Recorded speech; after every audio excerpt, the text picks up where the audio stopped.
L'équilibre séculaire entre les naissances et les décès a été interrompu il y a 2 siècles.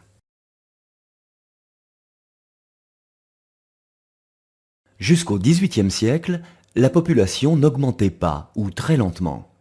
Les naissances étaient nombreuses et les décès aussi, les deux s'équilibrant à peu près. Au XVIIIe siècle, en Europe de l'Ouest et en Amérique du Nord, l'essor économique, les progrès de l'hygiène et de la médecine font disparaître les grandes crises de mortalité dues aux épidémies et aux famines. La mortalité, notamment infantile, diminue. Les familles continuent à avoir beaucoup d'enfants et les naissances restent nombreuses.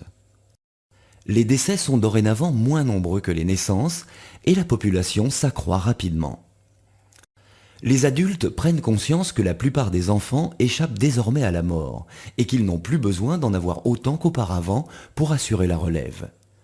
La perspective de nourrir de nombreuses bouches et d'assumer les frais d'éducation les incite à adopter un nouveau comportement, la limitation volontaire des naissances. Le nombre d'enfants par femme diminue.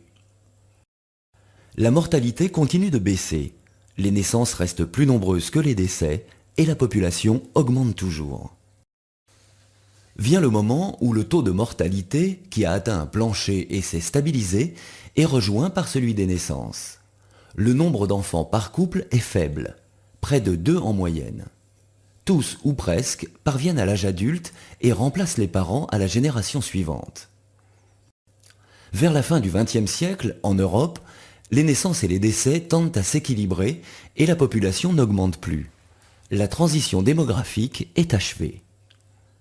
La transition a duré 2 siècles en Europe. Le déséquilibre temporaire entre une mortalité déjà faible et une fécondité encore forte a conduit à une multiplication des effectifs pendant la transition. En 200 ans, la population de l'Europe a été multipliée par 4. La transition démographique, commencée en Europe et en Amérique du Nord, a touché l'ensemble du monde. Partout sur la planète, la mortalité a diminué et diminue encore, et les familles choisissent de limiter les naissances, comme l'avaient fait avant les Européens et les Nord-Américains. Et partout, la transition démographique s'est accompagnée d'une multiplication du nombre des hommes.